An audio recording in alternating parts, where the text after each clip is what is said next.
99 number क्या है। सबसे पहले यदि x और y संख्या 115 x y इतना के ऐसे दो अंक हैं कि यह संख्या 90 से विभाज्य, मतलब इसमें पूरा पूरी 90 से भाग लग रहा है, तो x प्लस वाई का मान पूछा जा रहा है। तो x प्लस वाई का मान पूछा जा रहा है कि क्या होगा। सबसे पहला बात, किसी संख्या देखिए 90 से भाग लगने का ये मतलब हुआ कि इस संख्या में 90 नहीं लिख के आप ये लिख सकते हैं कि 9 गुना 10 से भाग लगता है।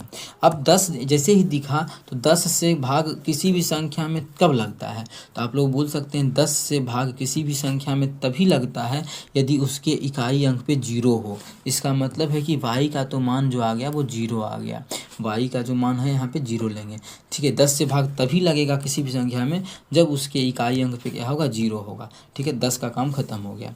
अब हमें चाहिए 9 से भाग लगाना है, क्योंकि 10 से तो लग चुका है।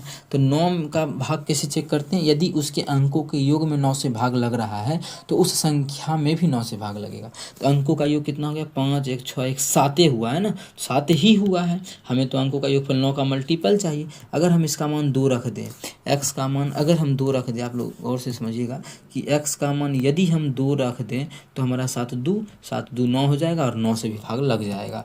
इसका मतलब है कि x का मान 2 आ गया। हमें ज्ञात करना है दोनों का योगफल, तो इस योगफल कितना हो जाएगा, 2 हो जाएगा, जो कि ऑप्शन नंबर डी में है। तो ऑप्शन डी इस क्वेश्चन का बिल्कुल करेक्ट आंसर हो जाएगा। कौन सा ऑप्शन, ऑप्शन डी। उम्मीद करते हैं दोस्तों समझ में आ गया होगा। कहीं भी किसी प्रकार का दिक्कत हो जरूर पूछें। चलते हैं अगला क्वेश्चन।